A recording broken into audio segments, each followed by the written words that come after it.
Week 2 is upon us. The high of the Vikings' pure domination over the New York Giants was all well and good, but it's time to move on and lock the hell in, as this video is brought to you by BetUS Sportsbook and Casino. If the Vikings are going to pull off this upset against the San Francisco 49ers, it's going to have to be a total team effort. This is without a doubt the most physical opponent on your schedule this year on both sides of the ball. We know how great they are defensively, but you also have to consider how physical they are offensively. George Kittle, for example, prides himself on not just being a pass-catching tight end, but being a great blocking tight end as well. They utilize the fullback in Kyle Juszczyk, and they're a power-running team. Win or lose after this game, you're probably going to have to spend an extra 15 minutes in the ice bath. I have 5 key matchups that the Vikings are going to have to address if they are going to win this game, starting with the Vikings front 7 versus the Niners rush attack. Christian McCaffrey, not likely to play. Quite honestly, doesn't even matter. Jordan Mason got bell cow duties last week against the Jets. 28 carries for 147 yards and a touchdown.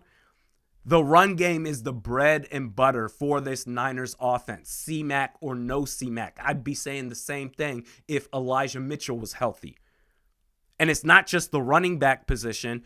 It's also Deebo Samuel, who's the poor man's Percy Harvin, if you will. Just get the ball in his hands and watch him go to work. Got 8 carries last week against the Jets and managed to get a touchdown.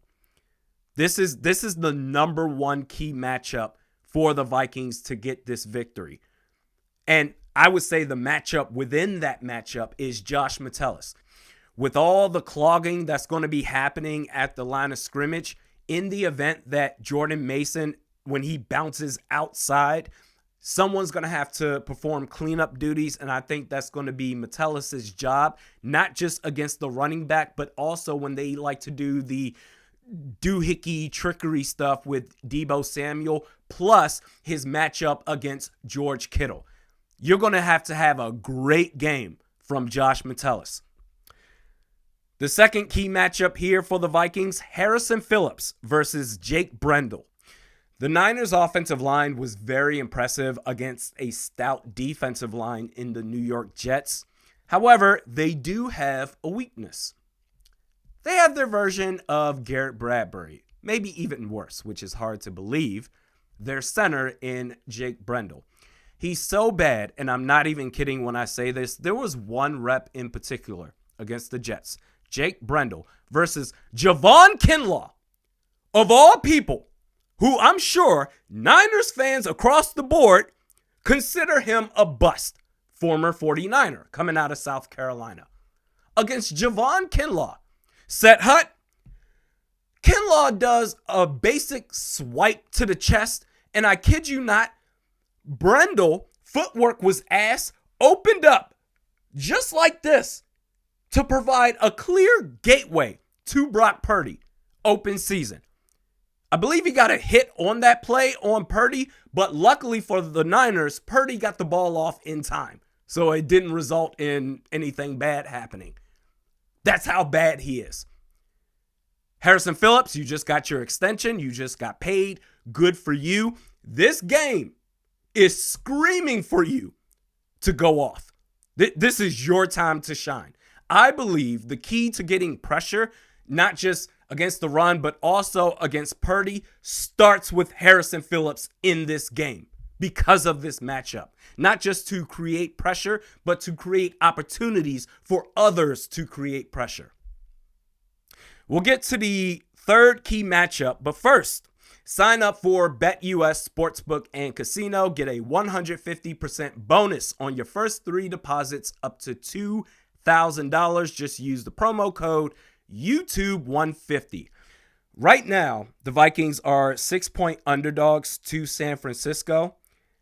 And whether the Vikings win or lose, it's going to be a close battle. I think it's going to come down to the very end. I think it's going to be so close that the Vikings will cover the 6-point spread. Key matchup number 3.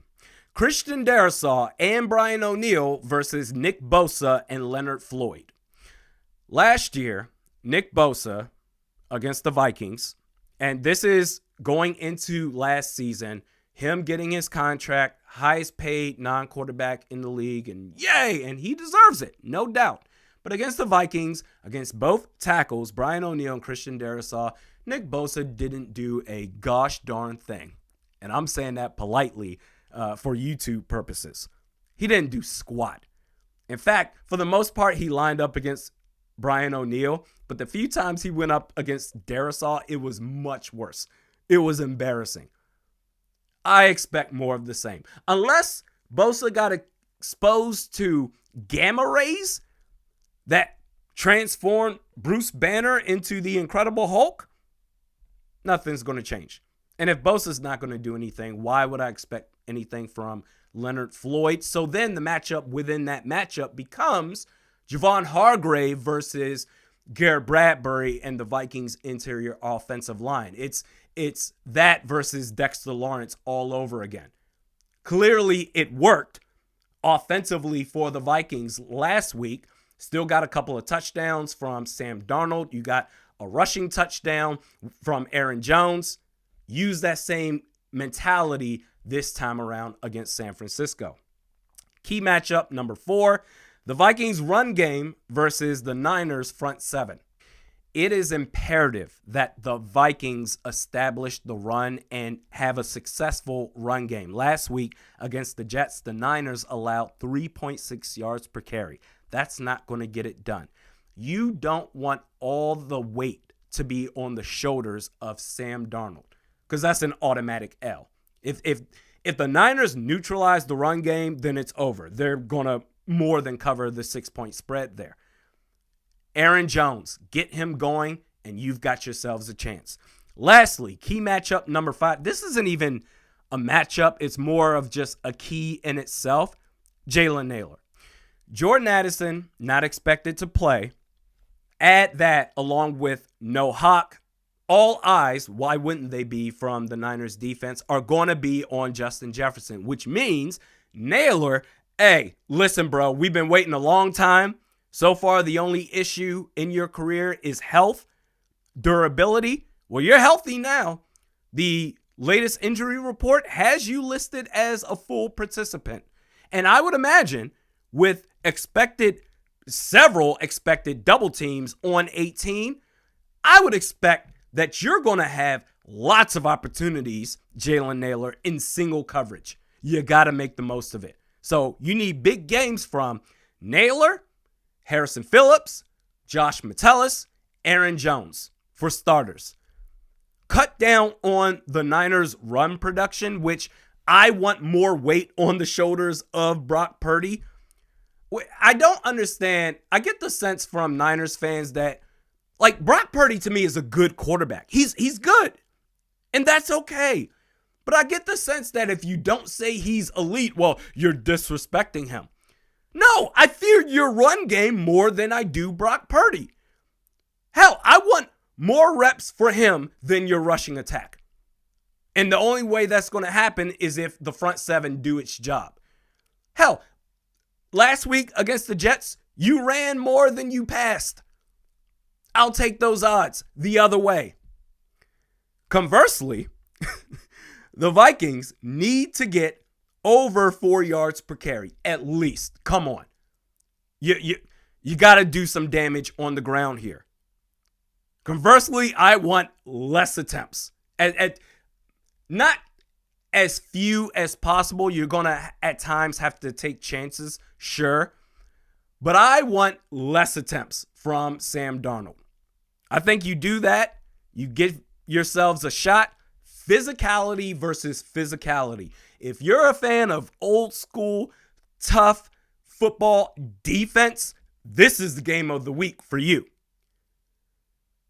I'm going to go ahead and take the Vikings in this to pull off the upset. Final score, 21-17. Your thoughts in the comments section below. Shout out to BetUS Sportsbook and Casino. We will have the live stream watch party every single game. Live stream watch party on Sunday, 15 minutes before the game starts. We'll see you then.